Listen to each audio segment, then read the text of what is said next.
ನಮಸ್ಕಾರ, ಇದು ನಮ್ಮ ಬೆಂಗಳೂರು. ನಾನು ನವಿತಾ ಜೈನ್. ಈಗ ಹೆಡ್ಲೈನ್ಸ್. ಓಕಳಿಪುರಂನಲ್ಲಿ ಯಮನಾಟ, ವಿಷವಾಯಿತು ತಯಾರಿಸಿದ ಊಟ, ಪುಳಿಯೋಗರೆ ತಿಂದ ಮೂವರಿಗೆ ಸಾವಿನ ಕಾಟ. ರಾಜ್ಯಕ್ಕೂ ಬರುತ್ತಿದೆ ಅಮ್ಮ ಮೆಸ್ ಮಾದರಿ, ಅಗ್ಗದ ದರದಲ್ಲಿ ಬಿಸಿಯೂಟ ತಯಾರಿ, ಗ್ರೀನ್ ಸಿಗ್ನಲ್ ಸಿಕ್ಕರೆ 15 ದಿನಗಳಲ್ಲಿ ಜಾರಿ. ಗಂಟೆಗಟ್ಟಲೆ ಮಾಡಬಹುದು ಫ್ರೀ ಕಾಲ್, 1 ನಂಬರಿಗೆ ಕೊಟ್ರೆ ಸಾಕು ಮಿಸ್ಡ್ ಕಾಲ್. ಇದು ಕನ್ನಡ ಹುಡುಗರ ಕಮಾಲ್.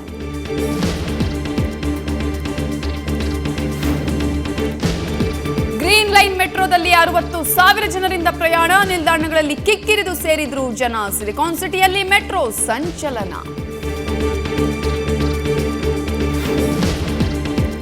ಆರ್ಯನ್ಗೆ ಜೋಡಿಯಾದ ಸ್ಯಾಂಡಲ್ವುಡ್ ಕ್ವೀನ್, ಸಾಲಿಡ್ ಸಾಂಗ್ ಮೂಲಕ ಶಿವಣ್ಣ ಇಂಟ್ರೊಡಕ್ಷನ್. ಎಲೆಕ್ಷನ್ ಆದ್ಮೇಲೆ ಚಿತ್ರ ಬಿಡುಗಡೆಗೆ ಮಾಡೋ ಪ್ಲಾನ್.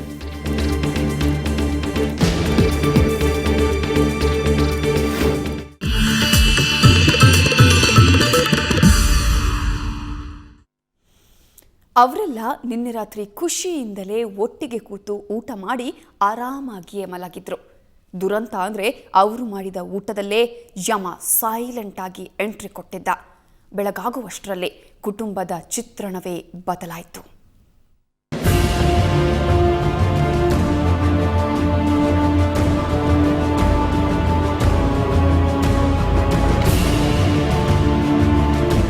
ಓಕಳಿಪುರಂನ ಅಂಬೇಡ್ಕರ್ ಕಾಲೋನಿಯ ಜನರು ಇವತ್ತು ಬೆಚ್ಚಿ ಬಿದ್ದಿದ್ರು. ಯಾಕಂದ್ರೆ ಇದೇ ಗಲ್ಲಿಯಲ್ಲಿ ವಾಸಿಸ್ತಿರೋ ಕುಟುಂಬವೊಂದರ ಸದಸ್ಯರು ಬೆಳಗಾಗುವಷ್ಟರಲ್ಲಿ ಹೆಣವಾಗಿ ಹೋಗಿದ್ರು.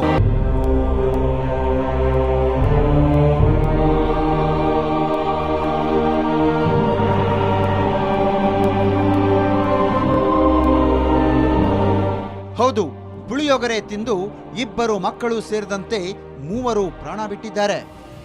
ನಿನ್ನೆ ರಾತ್ರಿ ಶರವಣ ಮನೆಗೆ ಬರುವಾಗ ಪುಳಿಯೋಗರೆ ಪುಡಿ ತಂದಿದ್ದ. ಅದನ್ನ ಅನ್ನಕ್ಕೆ ಬೆರೆಸಿ ಶರವಣ, ಪತ್ನಿ ಅಮುಲಾ, 3 ವರ್ಷದ ಮಗು ಚೋಟು ಹಾಗೂ ಶರವಣ ಅಕ್ಕನ ಮಗ 7 ವರ್ಷದ ಸೀನೋ ಅದನ್ನ ತಿಂದಿದ್ರು. 3 ಗಂಟೆಯಾಗ್ತಿದ್ದಂತೆ 4ವರಿಗೂ ವಾಂತಿ ಶುರುವಾಗಿದೆ. ವಿಷಯ ತಿಳಿದ ಸ್ಥಳೀಯರು ಆಸ್ಪತ್ರೆಗೆ ಸಾಗಿಸಿದ್ರು. ಆದರೆ ಅಷ್ಟರಲ್ಲಿ ಅಮುಲಾ, ಸೀನು, ಜಗದೀಶ್ ಅಸುನೀಗಿದ್ರು. ರಾತ್ರಿ ಊಟ ಮಾಡಿ ಮಲಗಿದಾರಂತೆ. ರಾತ್ರಿ 1 ಗಂಟೆಗೆ ಎದ್ದು ವಾಮಿಟ್ ಮಾಡಿದ್ದಾರೆ. ಎಲ್ಲರೂ 4 ಜನನು ವಾಮಿಟ್ ಮಾಡಿಬಿಟ್ಟು ಸುಸ್ತಾಗಿದೆ ಅಂತ ಮಲ್ಕೊಬಿಟ್ಟಿದ್ದಾರೆ. ತಿರ್ಗಾ ಬೆಳಗ್ಗೆ 6:30 ಎದ್ದು ಮಗುನ ಎಬ್ಬರಿಸಿದ್ದಾನೆ. ಇನ್ನೊಂದು ಮಗುನ ಎಬ್ಬರಿಸಿದಿಗೆ ಕೈ ಕಾಲು ಆಡಿಸಿಲ್ಲ, ಏನು ಆಡಿಸಿಲ್ಲ. ತಗೊಂಡೋಗಿ ಹಾಸ್ಪಿಟ್ಲಿಗೆ ತೋರಿಸಿದಿಗೆ ಹಾಸ್ಪಿಟ್ಲಲ್ಲಿ ಹೋಗ್ಬಿಟ್ಟಿದೆ ಅಮ್ಮ, ತಗೊಂಡೋಗ್ಬಿಡಿ ಅಂತ ಕಳಿಸ್ಬಿಟ್ರು. ಆಮೇಲೆ ಇವ್ರ ಮನೇಲಿ ತುಂಬ ತೊಂದರೆ ಇದ್ದರು. ಇವ್ರನ್ನ ಕರ್ಕೊಬಂದು ಹಾಸ್ಪಿಟ್ಲಿಗೆ ಇವಾಗ ಸೇರಿಸಿ. ಇನ್ನು ಗಂಭೀರ ಸ್ಥಿತಿಯಲ್ಲಿರೋ ಶರವಣ ಜಯದೇವ ಆಸ್ಪತ್ರೆಯಲ್ಲಿ ಚಿಕಿತ್ಸೆ ಪಡೆದಿದ್ದಾನೆ. ವಿಷಪೂರಿತ ಆಹಾರ ಸೇವನೆಯಿಂದಲೇ ಈ ಸಾವು ಸಂಭವಿಸಿದೆ ಅನ್ನೋ ಶಂಕೆ ವ್ಯಕ್ತಪಡಿಸಲಾಗಿದೆ. ಸದ್ಯ ಪೊಲೀಸರು ಪುಳಿಯೋಗರೆ ಸ್ಯಾಂಪಲ್ ಅನ್ನ ಪರೀಕ್ಷೆಗಾಗಿ ಪ್ರಯೋಗಾಲಯಕ್ಕೆ ಕಳಿಸಿದ್ದಾರೆ. ಬೇರೆ ಆಸ್ಪತ್ರೆಗೆ ಈಗಾಗಲೇ ನಾವು ಶಿಫ್ಟ್ ಮಾಡಿದ್ದೀವಿ. ಸೊ ಈ ಒಂದು ಘಟನೆ ಯಾಕಾಯಿತು, ಅದಕ್ಕೆ ಏನೇನು ಕಾರಣ ಇದೆ, ಅದ್ರ ಬಗ್ಗೆ ಎಲ್ಲ ನಾವು ವಿಚಾರಣೆ ಹಾಗೂ ತನಿಖೆಯನ್ನು ಮಾಡ್ತಾ ಇದ್ದೀವಿ. ನಿನ್ನೆ ಸೇವನೆ ಮಾಡಿದಂಥ ಏನು ಆಹಾರ ಇದೆ ಅದನ್ನು ನಾವು FSL ಟೆಸ್ಟ್ಗೆ ಕಳಿಸ್ಕೊಟ್ಟು ಅದರಲ್ಲಿ ಏನಿತ್ತು ಅದ್ರ ಬಗ್ಗೆ ಎಲ್ಲ ನಾವು ತಪಾಸಣೆ ಮಾಡಿ, ಅದಲ್ಲದೆ ವೈದ್ಯಾಧಿಕಾರಿರವರು ಅವರು ಕೂಡ ಅವ್ರದ್ದು ಟೆಸ್ಟನ್ನು ಮಾಡಿ ಅವ್ರದ್ದು ಕೂಡ ವರದಿಯನ್ನು ಕೊಟ್ಟ ಮೇಲೆ ಇದ್ರ ಬಗ್ಗೆ ಮುಂದಿನ ತನಿಖೆಯನ್ನು ನಾವು ಮಾಡ್ತೀವಿ. ಶ್ರೀರಾಂಪುರ ಪೊಲೀಸರು ಪ್ರಕರಣ ದಾಖಲಿಸಿಕೊಂಡು ತನಿಖೆ ನಡೆಸುತ್ತಿದ್ದಾರೆ. ಆದರೆ ತಾವು ಸೇವಿಸಿದ ಆಹಾರವೇ ಈ ಕುಟುಂಬವನ್ನ ಮಸಣಕ್ಕೆ ಕಳುಹಿಸಿದ್ದು ದುರಂತವೇ ಸರಿ. ಬೆಂಗಳೂರಿನಿಂದ ಕ್ಯಾಮರಾಮ್ಯಾನ್ ಸತೀಶ್ ಜೊತೆ ವೆಂಕಟರಮಣ್, ಕ್ರೈಮ್ ಬ್ಯೂರೋ, ಸುವರ್ಣ ನ್ಯೂಸ್. ತಮಿಳುನಾಡಿನ ಜನಪ್ರಿಯ ಯೋಜನೆ ಅಮ್ಮ ಮೆಸ್ ಯಾರಿಗೆ ತಾನೇ ಗೊತ್ತಿಲ್ಲ ಹೇಳಿ. ಇಂಥದ್ದೇ ಒಂದು ಯೋಜನೆಯನ್ನ ರಾಜ್ಯ ಸರ್ಕಾರ ಜಾರಿಗೆ ತರಲು ಚಿಂತನೆ ನಡೆಸ್ತಾ ಇದೆ.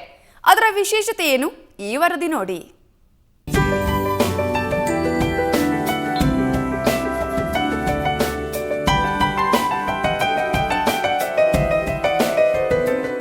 Bengaluru metropolitan city.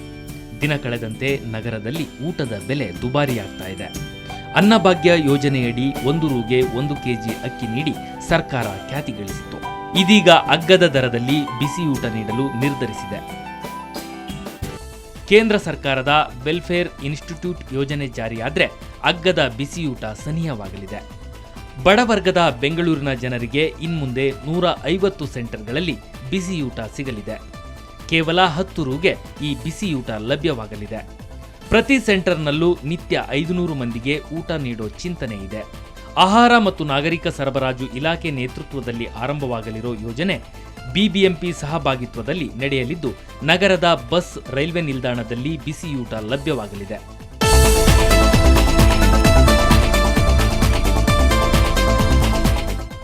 ಈ ವೇಳೆ ಪ್ರತಿ ವ್ಯಕ್ತಿಗೆ ಅನ್ನ, ಸಾಂಬಾರ್ ಮತ್ತು ಮಜ್ಜಿಗೆ ಮೀಲ್ಸ್ ಸಿಗಲಿದೆ.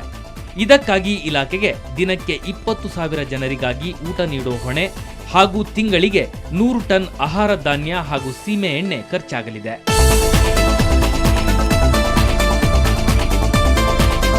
ಡೆಸ್ಟಿಟ್ಯೂಟ್ ಪಾಪ್ಯುಲೇಷನ್ ಇದ್ದಾರೆ, ನಿರ್ಗತಿಕರು, ಅವರಿಗೆ ಒಂದು ಹಾಟ್ ಮೀಲ್ ಸಿಕ್ಕುವಂಥ ಒಂದು ಸಬ್ಸಿಡೈಸ್ ರೇಟಲ್ಲಿ ಸಿಕ್ಕಿದರೆ, ಅದು ಕೂಡ ಹೈಜೆನಿಕ್ ಫುಡ್ ಸಿಕ್ಕಿದರೆ ಅದರಿಂದ ಅವರಿಗೆ ಪ್ರಯೋಜನ ಆಗಬಹುದು. ಆ ಐಡಿಯಾದಲ್ಲಿ ಬೇರೆ ರಾಜ್ಯಗಳದ್ದು ಸ್ವಲ್ಪ ಸ್ಟಡಿ ಮಾಡಿದೆವು. ಅದರಲ್ಲಿ ತಮಿಳುನಾಡುದು ಈ ಅಮ್ಮ ಕಿಚನ್, ಇದೇ ರೀತಿ ಛತ್ತೀಸ್ಗಢ ರಾಜ್ಯದಲ್ಲಿ ಒಂದು ದಾಲ್ ಭಾತ್ ಯೋಜನೆ ಇದೆ, ಇದೇ ರೀತಿ ರಾಜಸ್ಥಾನದಲ್ಲಿ ಒಂದು ಯೋಜನೆ ಇದೆ, ಡೆಲ್ಲಿನಲ್ಲಿ ಇತ್ತೀಚೆಗೆ ಚಾಲೂ ಮಾಡಿದ್ದಾರೆ. ಸೊ ನಾವು ಸಹ ಇಲ್ಲಿ ಏನಂದರೆ, ಈಗ ಗೌರ್ಮೆಂಟ್ ಆಫ್ ಇಂಡಿಯಾದ್ದು ಒಂದು ಯೋಜನೆ ಇದೆ, ಅದರಲ್ಲಿ ಸಬ್ಸಿಡೈಸ್ ರೇಟಲ್ಲಿ ಫುಡ್ ಗ್ರೇನ್ ಅಂದರೆ ರೈಸ್ ಮತ್ತು ವೀಟ್ ಕೊಡ್ತಾರೆ ರಾಜ್ಯ ಸರ್ಕಾರಕ್ಕೆ. ಆ ಯೋಜನೆ ಹೆಸರು ವೆಲ್ಫೇರ್ ಇನ್ಸ್ಟಿಟ್ಯೂಷನ್ಸ್. ಸೊ ಇಂಥ ವೆಲ್ಫೇರ್ ಸ್ಕೀಮ್ಸನ್ನು ನಾವು ನಡೆಸಿದರೆ ಅದಕ್ಕೆ ಸ್ಪೆಷಲ್ ಎಕ್ಸ್ಟ್ರಾ ನಮಗೆ ಕೊಡ್ತಾರೆ. ಸೊ ಆ ಫುಡ್ ಗ್ರೇನ್ಸ್ ತಗೊಂಡು ಮತ್ತು ನಮ್ಮಲ್ಲಿ ಈಗಾಗಲೇ ಸಬ್ಸಿಡೈಸ್ ರೇಟಲ್ಲಿ ಸಿಗ್ತಕ್ಕಂಥ ಕ್ಯಾರೋಸಿನನ್ನು ಕೂಡ ಅದನ್ನು ಬಳಸಿಕೊಂಡು ನಾವು ಓವರಾಲ್ ಪ್ರಿಪರೇಷನ್ ಕಾಸ್ಟ್ ಕಡಿಮೆ ಮಾಡಬಹುದು. ಯೋಜನೆ ಬಗ್ಗೆ ಇಲಾಖೆಯಿಂದ ಸಿಎಂಗೆ ಪ್ರಸ್ತಾವನೆ ಸಲ್ಲಿಕೆಯಾಗಿದೆ. ಗ್ರೀನ್ ಸಿಗ್ನಲ್ ಸಿಕ್ಕರೆ ಮುಂದಿನ 15 ದಿನಗಳಲ್ಲಿ ಅಗ್ಗದ ಊಟ ಸಿಗಲಿದೆ. ಬೆಂಗಳೂರಿನಿಂದ ಕ್ಯಾಮರಾಮನ್ ವಿನೋದ್ ಜತೆ ನಂದಿನಿ, ಸುವರ್ಣ ನ್ಯೂಸ್. ಕನ್ನಡ ಚಿತ್ರರಂಗದಲ್ಲಿ ಅಂಬೆಗಾಲು ಇಡ್ತಾ ಇರುವ ನಟಿ Vindhya first time full fledge ನಾಯಕಿಯಾಗಿ ಮನದ ಮರೆಯಲ್ಲಿ ಆಕ್ಟ್ ಮಾಡಿರುವ ವಿಂದ್ಯಾ ಬಾಳಲ್ಲಿ ಈಗ ಬಿರುಗಾಳಿ ಎದ್ದಿದೆ.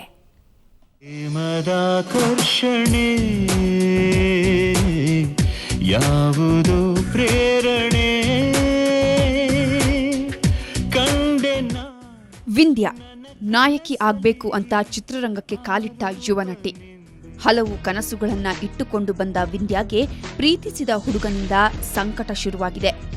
ಮನದ ಮರೆಯಲ್ಲಿ ಸಿನಿಮಾದಲ್ಲಿ ನಾಯಕಿಯಾಗಿರುವ ವಿಂದ್ಯಾಗೆ ಕಳೆದ ಡಿಸೆಂಬರ್ನಲ್ಲಿ ಮಂಜುನಾಥ್ ಎಂಬ ಹುಡುಗನೊಂದಿಗೆ ಪ್ರೇಮಾಂಕುರವಾಗಿತ್ತು. ಮದುವೆಯಾಗೋ ಹಂತಕ್ಕೂ ಬಂದಿತ್ತು. ಆದರೆ ಜೋಡಿ ಹಕ್ಕಿಗಳ ಮಧ್ಯೆ ಬಿರುಕು ಕಾಣಿಸಿಕೊಂಡಿದೆ.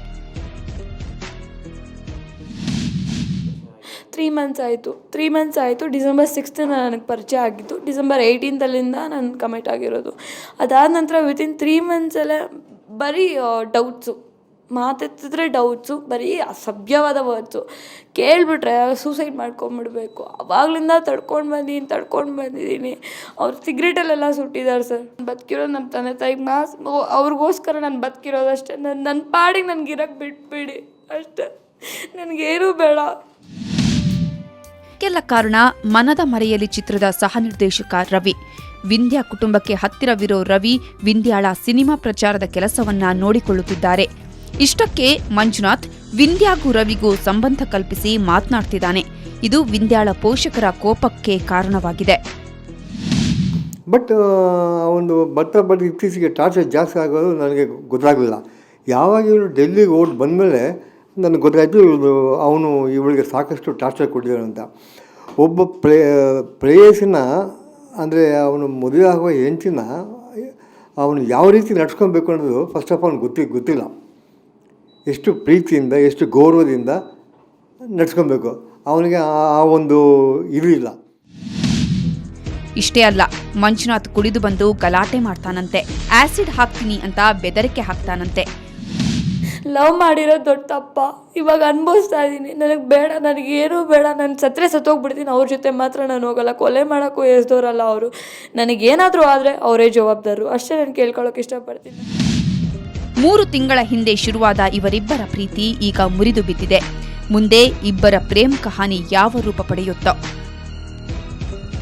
ಕ್ಯಾಮರಾಮನ್ ಅತಿಕ್ ಜೊತೆ ರವಿಕುಮಾರ್ ಎಂಕೆ, ಸುವರ್ಣ ನ್ಯೂಸ್, ಬೆಂಗಳೂರು.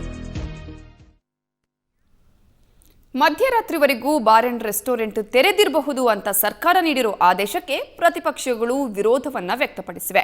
ಮಾಜಿ ಸಿಎಂಗಳಾದ ಜಗದೀಶ್ ಶೆಟ್ಟರ್, ಸದಾನಂದ ಗೌಡ ಹಾಗೂ ಕುಮಾರಸ್ವಾಮಿ ಸರ್ಕಾರದ ಈ ಕ್ರಮವನ್ನ ಖಂಡಿಸಿದ್ದಾರೆ. ನೀವು ಯಾವುದೋ ಒಂದು ಪೂರ್ವ ತಯಾರಿ, ನಾ ಮೊದಲೇ ಹೇಳಿದ್ದು ಪೂರ್ವ ತಯಾರಿಯಿಂದಲೇ ಇಂಥವೆಲ್ಲ ಮಾಡಕ್ಕೆ ಹೋಗ್ತಾ ಇವರು ಸಿದ್ದರಾಮಯ್ಯನವರು, ಗೃಹ ಮಂತ್ರಿ. ಇದಕ್ಕೆ ಯಾರಾದರೂ ಕೇಳಿದ್ರ ಅಭಿಪ್ರಾಯ? ಯಾರೋ ಒಂದು 4 IT ಇವ್ರನ್ನೆಲ್ಲ ಕೇಳ್ಕೊಂಡು ಅವರು ಸಲುವಾಗಿ ಇದನ್ನು ಮಾಡ್ಲಿಕ್ಕೆ ಹೊಂಟಿದ್ದು ಸರಿಯಲ್ಲ ಅನ್ನುವಂಥ ನಾನು ಹೇಳ್ತಾ ಇದ್ದೇನೆ. ಬಾರ್ಗಳು ಮತ್ತು ಹೋಟೆಲ್ಗಳು, ರೆಸ್ಟೋರೆಂಟ್ಗಳನ್ನು ನಡೆಸ್ತಕ್ಕಂಥದ್ದಕ್ಕೆ ನಿನ್ನೆ ದಿನ ತೀರ್ಮಾನ ಮಾಡಿರ್ತಕ್ಕಂಥದ್ದು. ಇದು ಬಹುಶಃ ಲೋಕಸಭೆಯ ಚುನಾವಣೆಯ ಹಿನ್ನೆಲೆಯಲ್ಲಿ ಈ ರೀತಿ ಒಂದು ಘೋಷಣೆ ಮಾಡಿರ್ತಕ್ಕಂಥದ್ದು. ನನ್ನ ಅಭಿಪ್ರಾಯ 3 ತಿಂಗಳಿಗೆ ಅಂತಕ್ಕಂಥ ಹೇಳಿದ್ದಾರೆ, ಮುಂದಿನ 3 ತಿಂಗಳಿಗೆ ಅಂತಕ್ಕಂಥ ಮಾತು ಹೇಳಿದ್ದಾರೆ. ಬಹುಶಃ 3 ತಿಂಗಳ ನಂತರ, ಚುನಾವಣೆ ನಂತರ ಮತ್ತೆ ವಾಪಸ್ ಪಡಿಬೋದು ಇದು.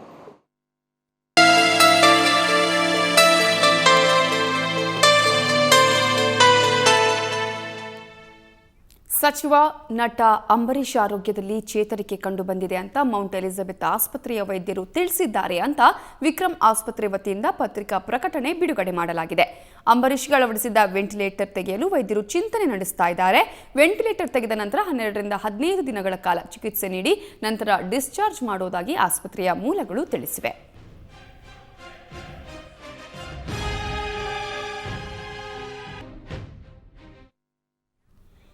ನಮ್ಮ ಬೆಂಗಳೂರು ಮುಂದುವರಿಯುತ್ತೆ ಒಂದು ಸಣ್ಣ ಬ್ರೇಕ್ನ ನಂತರ.